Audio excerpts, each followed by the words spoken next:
Paz, igreja, como tem passado? Estou aqui mais um dia para poder falarmos um pouco sobre quem é Deus, conhecer mais a Ele. Irmão, meu desejo é para que você não só reconheça quem Deus é, mas que você conheça.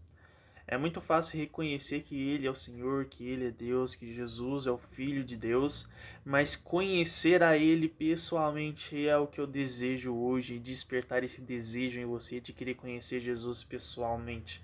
Amém? Irmãos, estamos aí falando sobre quem é Deus e hoje eu quero falar sobre a Trindade de Deus. Muitas vezes nós ouvimos isso em várias pregações, mas o que de fato é a Trindade de Deus? Quando nós falamos o que é Trindade de Deus, irmãos, eu quero definir Trindade dizendo que é Deus que existe em três pessoas, mas que são um Deus só. Para falar sobre Trindade, eu gosto de trazer vários exemplos, como por exemplo uma cadeira. Se você olhar para a cadeira é constituída de três partes. Se você olhar, ele tem um assento, tem um encosto e tem a sua base, que são seus pés.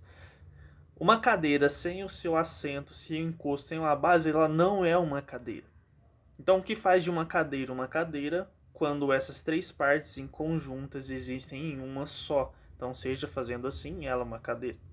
E o interessante é que a natureza e tudo que nós vemos pode ser constituído de três partes. Como, por exemplo, a gente olha para o carro, existe marcha, embreagem, freio. Nós olhamos para as rodas, nós podemos ver pneu, roda e parafuso. Então, ou seja, elas precisam disso para poder existir. Mas elas não são distintas, mas elas são um só, que compõem o seu algo perfeito. Quando nós olhamos, por exemplo, para a natureza, nós olhamos para a natureza de uma árvore, nós vamos ver que existe raiz, tronco e folhas. Quando nós olhamos para a água, existe líquido, gasoso, que mais? Líquido, gasoso e sólido. Então entenda, a Trindade ela está no mundo, mas o que é a Trindade de Deus? Quando você olha para a Bíblia, você não vai conseguir achar a palavra Trindade. Mas qual é o significado da Trindade? Ela significa três em unidade. Então, ou seja, é Deus que se revela em três pessoas para que você possa se relacionar com ele. Então, ou seja, é relacionamento em três pessoas: Deus Pai, Deus Filho e Deus Espírito Santo. Então, irmãos, na aula de hoje eu quero ficar dentro do que é no Antigo Testamento e no Novo Testamento essa aparição da Trindade. E depois nós vamos falar sobre as pessoas em si, nós vamos falar o que essa Trindade traz para nós, mas no primeiro momento eu quero falar o que é a Trindade no Antigo e no Novo Testamento. Você precisa entender algo, que existe um plano e esse plano ele é decorrente, então, ou seja, ele é manifesto através dos tempos. Então, ou seja, do Antigo para o Novo Testamento existe uma linha, existe um plano. Então Deus vai se revelando aos poucos até que chegue em Cristo Jesus e Cristo Jesus ali agora morre por nós, existe o plano eterno. Então, ou seja, é tudo uma escadinha, é como se fossem capítulos. E nesses capítulos, irmãos, tudo o que acontece no Antigo Testamento, ele se resolve no Novo Testamento. Então eu quero olhar com você o Antigo Testamento a partir também do Novo Testamento. E isso é interessante porque já começa logo de cara em Gênesis capítulo 1, versículo 26. Gênesis capítulo 1, versículo 26 vai dizer: Disse Deus, façamos o homem à nossa imagem e conforme a nossa semelhança. Então ali nós temos a primeira pessoa do plural dizendo façamos. Então, ou seja, existia mais de uma pessoa naquele lugar. Eles não eram anjos, porque os anjos não fizeram parte da criação. Eles não eram humanos porque Deus estava criando o ser humano naquele momento. Então, para quem Deus está olhando quando ele está criando? Eu gosto muito de João capítulo 1, versículo 1 em diante, que vai dizer que Jesus estava no princípio e ele era a palavra estava com Deus e ele era o próprio Deus. Então, ou seja, e depois ele vai dizer que todas as coisas foram criadas por intermédio dele, através dele. Então, para quem que Deus está olhando no começo dos tempos, no início dos tempos? Para Jesus.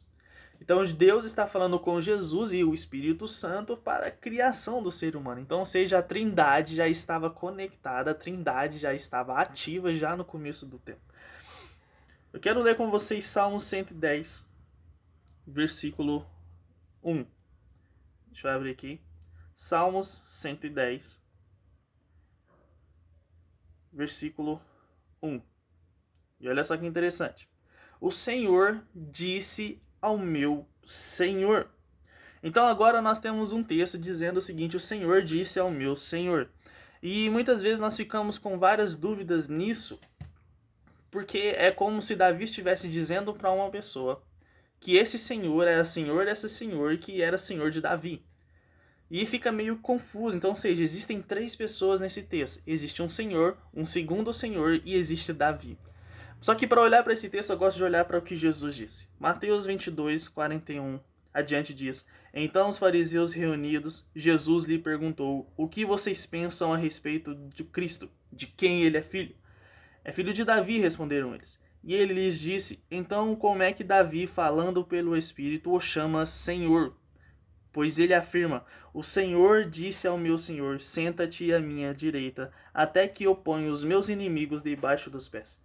Se, pois, Davi o chama Senhor, como pode ele ser filho?